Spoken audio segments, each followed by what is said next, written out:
At the World Economic Forum in Davos in January this year, COVID-19 exposed flaws and deep-rooted inequalities in cities that will worsen as urbanization continues and migration flows accelerate. Climate action failure will add to the mounting pressure on urban spaces. With careful planning, adaptation, and the necessary investments, cities can become the new sustainability hubs of the future. Welcome to Window on the Week. Today, we are privileged to have Emilio Franco from the World Economic Forum. He is the head of global risks and the geopolitical agenda. Emilio is responsible for putting together the World Economic Forum Global Risk Report, which is widely used globally.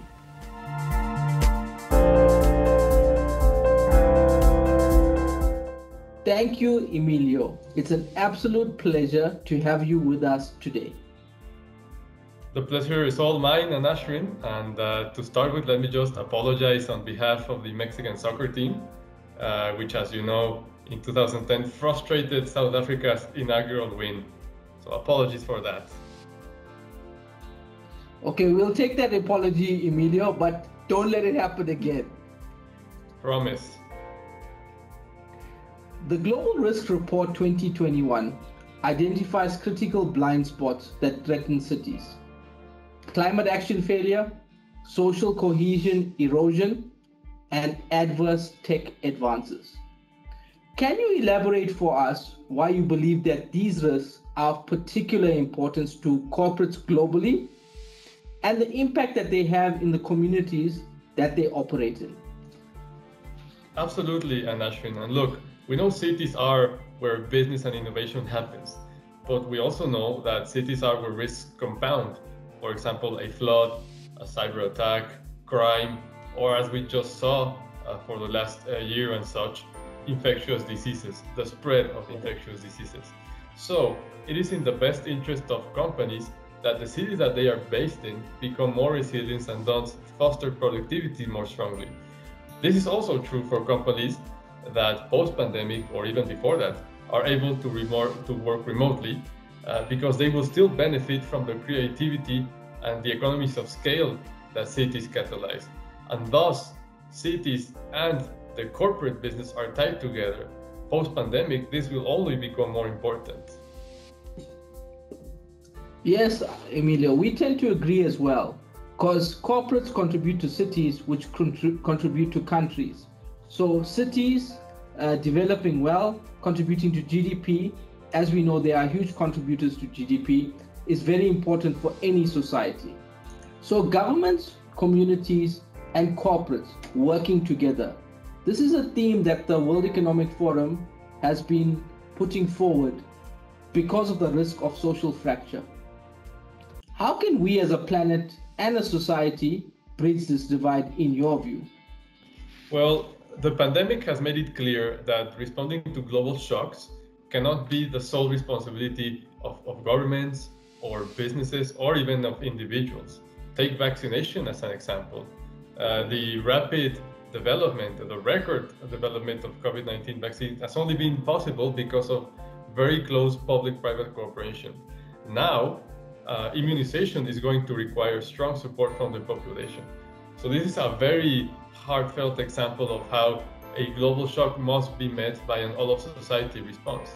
And the same is true to avoid a fragmented future, which is indeed the main risk that the Global Risk Report warns about. Governments need to use their expanded economic influence to foster an equitable recovery. As you know, massive packages of stimuli have been implemented.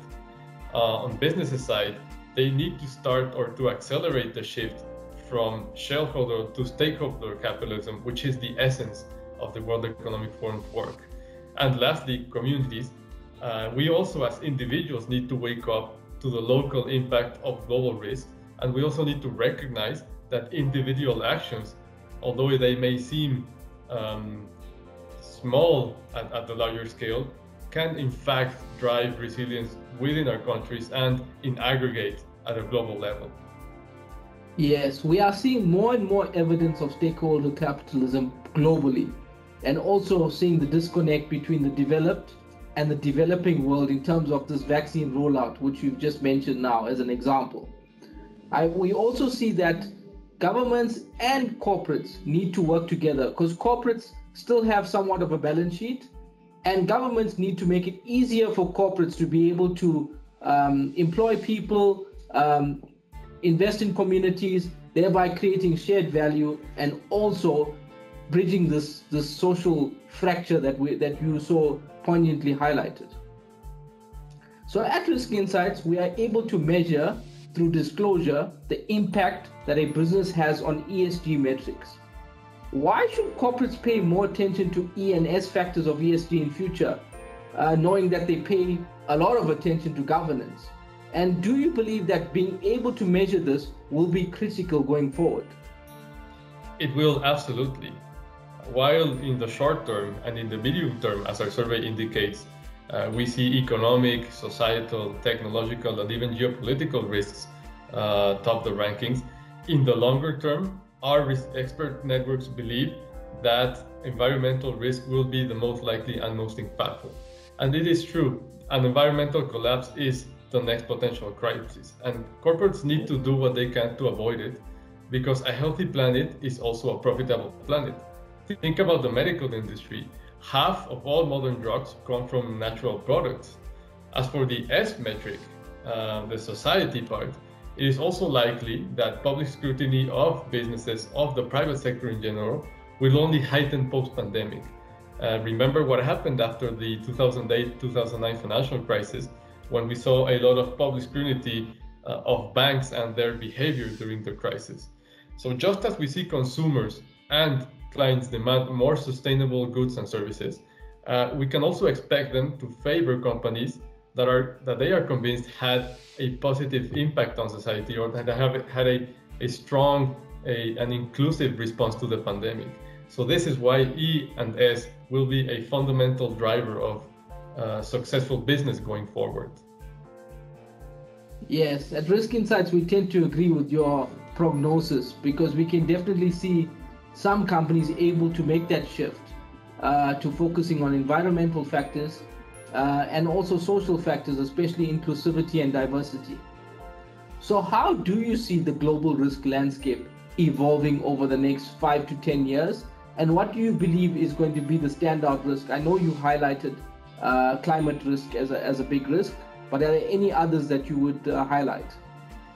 Of course, over the next 5 years, or in the medium term, as our survey indicates, our respondents believe that we will only begin to see the economic and technological knock-on effects from the pandemic emerge over that time horizon.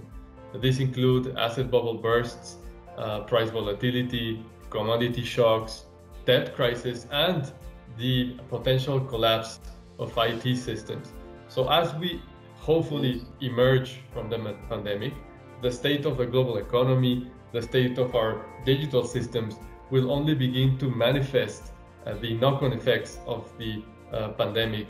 So as governments have understandably implemented strong stimuli, that debt may come at a cost. Or as a massive amount of workers move to work from home remotely, as many companies digitize their systems, or even as we consumers digitize our economic activity, then it is also likely that will saturate our systems. So in the next 3 to 5 years, the economic and technological knock-on effects of the pandemics are likely to characterize the global risk landscape. Yes, thank you. So definitely cyber risks and some of the other risks will definitely play a role in the next 5 to 10 years, especially with digital being a more predominant tool being used by all businesses. So thank you, Emilio, for joining us today. It's been a pleasure having you on Window on the Week, and we look forward to seeing you again soon. My pleasure, Nation, and I look forward to seeing South Africa again in the World Cup for a Mexico-South Africa rematch.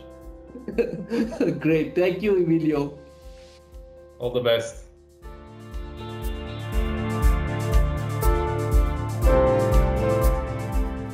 At At Risk Insights, we take a futuristic view to risk management, including ESG.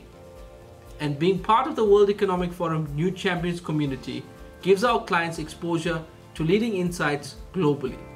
So stay ahead of the sustainability curve. I am Aneshran Pillai, Acting CEO of Risk Insights, and thank you for joining us for this episode of Window on the Week. We look forward to seeing you next week. Stay safe.